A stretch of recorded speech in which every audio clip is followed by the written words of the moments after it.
Hey everyone, I started to make a video today about one thing, but while I was clicking through my computer and whatnot, I came across another video which inspired me to make a video completely different from what I had intended to. So as you guys can see on the screen, this video is going to be inspiration, and it comes from everywhere. It can come from anyone. I get inspired by different things every day, and this is what I want to talk about. So some people actually say, including my daughter, why do you make so many videos? And to some it may be corny, it may be stupid, it may be this, it may be that. To others it may provoke a different feeling, or to some it may even inspire. I hope that it does inspire. I hope the videos that I make do provoke a bit of inspiration. From a business perspective, videos are a big part of marketing on today's online world. And being that I'm a business owner, I have adapted, and video making is part of our marketing strategy.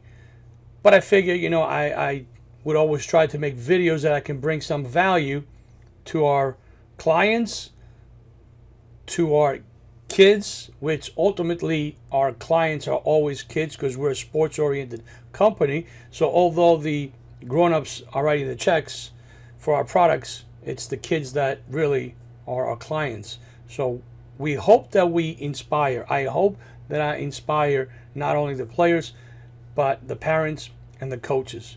I'm not always, 100% correct. I may make mistakes, just like everybody else. I do speak from the heart. I try to use my past experience to base all these videos. And like I said, some may like it, some may find it very corny, stupid, anything else, but I hope that some do find it inspiring and find some value in these. So let's get started. So as I was just clicking, I basically came across this video. It just popped on my screen. Actually, I was going to my Facebook page to look at some analytics, and it just happened that this video popped up, and I watched it. And I recommend, it's already posted on our Soccer Skills Training Facebook page. So I recommend that you guys watch it, and then you'll see what I'm talking about. So it's David Flood. This will change how you see people forever. And I'm just going to, kind of minimize the voice. And I'll show you just a little bit in the beginning. Near you, next to you. Okay, look them in the eye, and this is what I want you to say. When I look at you, I see blank. Okay, 30 seconds, go. You're going to look at me and say, Mr. Floyd, when I look at you, I see blank. Okay? When I look at you, I see a smart band. Now I go. Alexis, when I look at you, I see me. Okay, so I'm going to leave that. I'm going to end this with that. When I look at you, I see me. I suggest you guys go in and find this video. Like I said, I already posted it on our Soccer Skills Training page. I strongly recommend you view the entire video, and hopefully you'll see what I got inspired. And I want to share a story with you. If you watch the video and then go back, maybe you can cross-reference. So we find inspiration from a lot of different places, experiences, people, events. So for those of you that may not know me, I started coaching basically, I don't know if I want to say coincidence, but when my daughter started playing soccer at 4 years old or so, at the time I was a mortgage banker. I had just moved into a new town. She started playing, and by the time, she made her first travel team, which was around 7 years old, I believe. Being that I was self-employed, I had a lot of time on myself, so I would always take her to the training. Since my wife had a regular office schedule, I would pick her up. I got to know coaches. Now, I always have been involved in soccer. Even when I was a banker, I still played. Again, I'm not going to go into my into my resume. You guys can go Google it, but I have played in Europe professionally. But for the last I should say for the last, but until my daughter was 4 years old, I was a mortgage banker for I don't know, like 20 years or something like that. But I just going and taking to practice and come in contact with coaches. They would ask me to help out. One thing led to another. One of the coaches saw that I had some knowledge of the game, asked me to help out. Before you know it, I'm doing training sessions for coaches because they had other commitments and as favors, and that slowly evolved into me start coaching. When I got some licensing, some further education, and since then, my career now for the last I don't know 8, 9, 10 years, it has been as a professional soccer coach for club teams, as well as college, and own a company that specializes in sports with a niche of soccer. But those first days of coaching soccer always brings inspiration. Now, as grown-ups, life happens and we get involved in a million different things daily. And sometimes we forget our whys, why we do the things that we do. Where does our inspiration go? I'm guilty of it myself. I get so caught up with the daily activities, the daily responsibilities. Sometimes I get caught up in the frustration from, I'll be honest, from the parents in youth U.S. soccer culture, as well as maybe some of the coaches. I get frustrated why we don't do the right things by our kids. Not everybody, and please don't take this the wrong way. And I forget where my inspiration comes sometimes. One of my biggest inspirations has always been my daughter and my wife. Although our lives go on, there are two people in my life that inspire me for different reasons. My wife inspires me because the biggest inspiration she brings in my life, and I am guilty of forgetting about her or about that inspiration. But now, watching this video, it all came back. My wife has been employed by the state of New Jersey for a lot of years. And there are times that she does her job, her civil duty. She does her job because it is a job. And circumstances are not the most inspiring for her. But she has an obligation to her family, to her daughter, just like other grown-ups, that we do jobs that maybe are not the most inspiring jobs, but we have to do them because we have to bring the check home. And all these people are inspiring.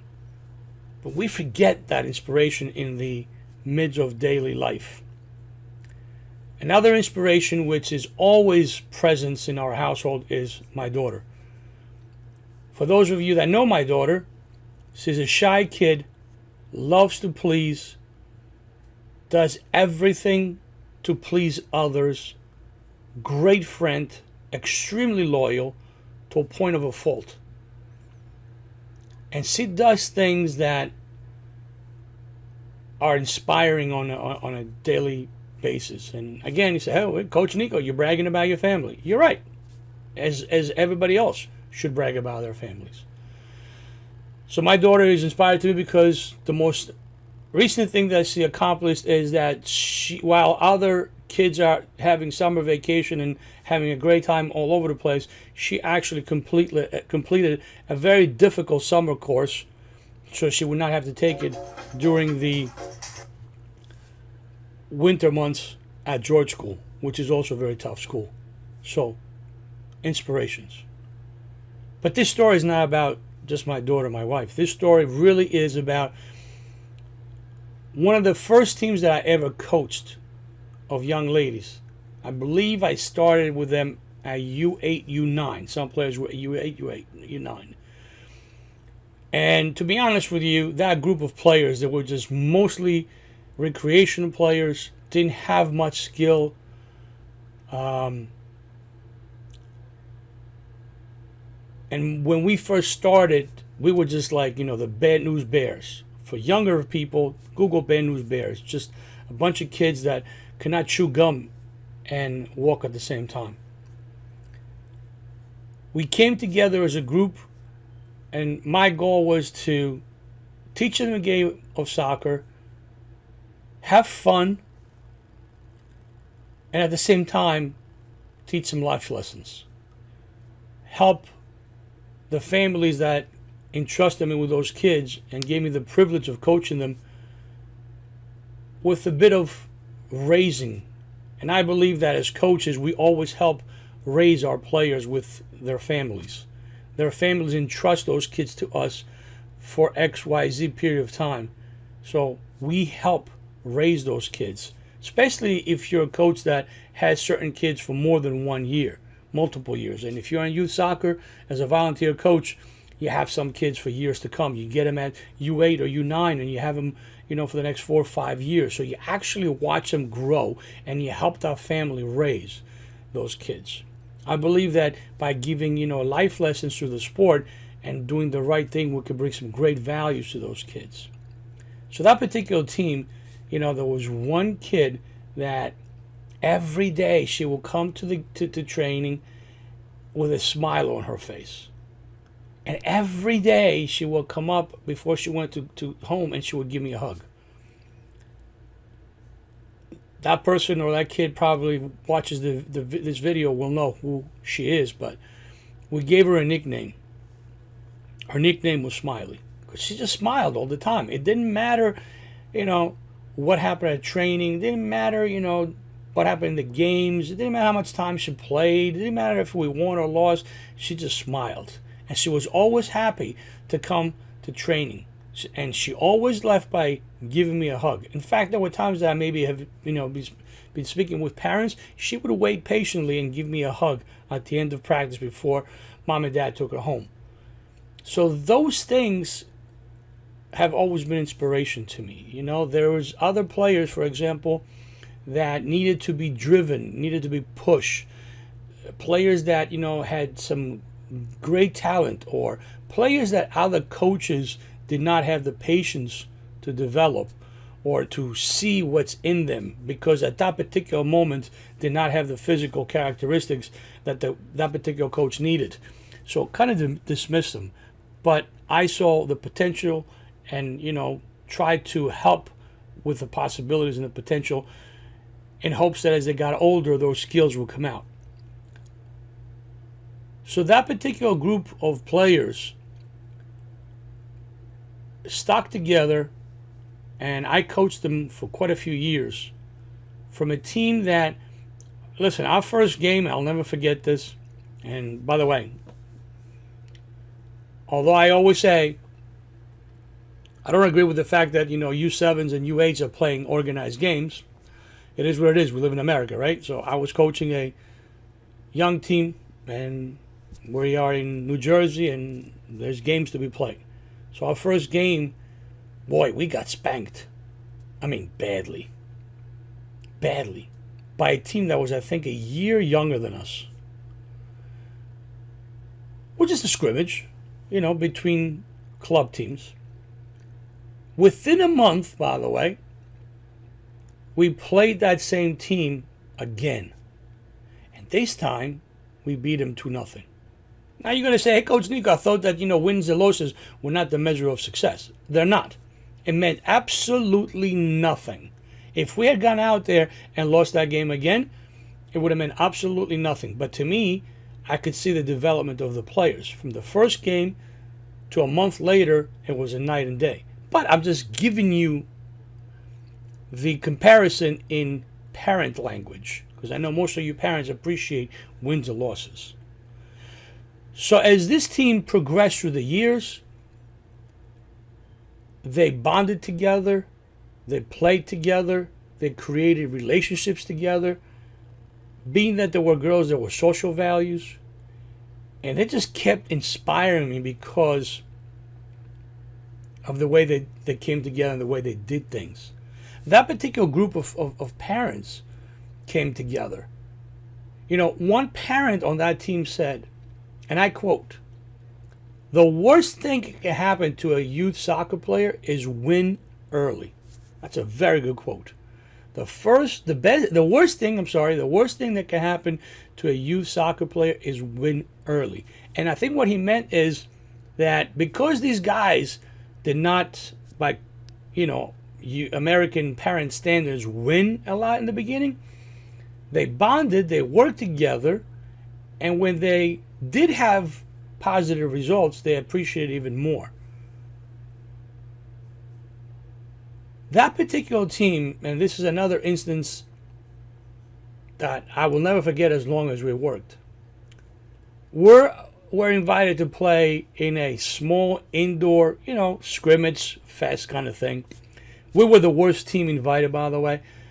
One of the coaches from another team that belonged to the same club organized it, and he had the top team at the time in our club, and of course in our age group. And the other teams that participated in the scrimmage fest were just as good. I mean, they were really good teams. We were the worst ones, but he invited us to come and play. They needed an extra team. I was more than happy to go and play. I could care less that the teams were better than us. I just wanted my players to go out and play and learn and have fun and all that good stuff. So we did go out and play. Of course, we played that coach's team. So now picture this. We're in an indoor facility. We're actually playing in a hockey ring, environment with turf. And like I said, the coach's team was fantastic. They were really good players. He had done a really good job with development. So now I was trying to teach my kids how to play from the back. What does that mean for you parents? Well, it means that instead of just kicking the ball away, my goalkeeper would roll the ball to an open player, preferably one of the players in the back. And then we would try to pass our way and build to go attack the other goal. As I said, the other team were just beasts. They were a tremendous team. So as the goalkeeper would roll the ball out to one of our players, the other team's players would jump on them, steal the ball, goal. No problem. Do it again. She would try to do it again, and it would be the same outcome. One of their players would jump in, steal the ball, goal. That kept going on, and I kept saying, hey, no problem, do it again, let's learn. That team scored, I think, 5 or 6 goals, if I'm not mistaken, in a matter of a minute, because all we kept doing was trying to roll the ball to outside players, and they would jump in, steal it. So after 5, 6 goals, I'm waiting for the coach to say something. Never came. The coach never said, hey, listen, back off. Let them get the ball back in. Because it was a teaching moment. We were trying to teach that particular player, hey, just roll the ball. Don't worry about if they steal away. Hey, I know you're in the goal and they scored about you. Don't worry, honey. Don't worry. Just keep doing it. Just keep trying. We're trying to teach something. I found inspiration in that it was more important to pound on us 6, 7 goals in a span of 60 seconds than actually let my player accomplish something that we were trying to teach. There's moments where that particular team, as they developed and got better and better, that we would play teams that were inferior to us. In tournaments or, in regular games. After a certain amount of goals, and my limit, usually I would use my best judgment. If we're playing a team and I can see we got 3 goals and we're like, not even halfway through the first half, or what have you, we would pull back. We would put restrictions on. We would not wait until the score would go up to 7-8-0. 3 goals, 4 goals. You see that the game is kind of safe. You can manage it. As a coach, I know that we're overmatching the other team. We're kind of safe. We'll put some restrictions on the kids. Hey, listen, you can only pass the ball. I'm sorry, you have to pass the ball 5 times before you can attack the goal. Or you know what? You can pass the ball and only you can score from a cross or from a pass. Or every time we lose the ball and we gain possession, now you got to work and touch the ball back to the goalkeeper before you can go and attack again. So put restrictions on, where it makes it a little bit more competitive. Or, sometimes maybe we take a player out. That's inspiration to me.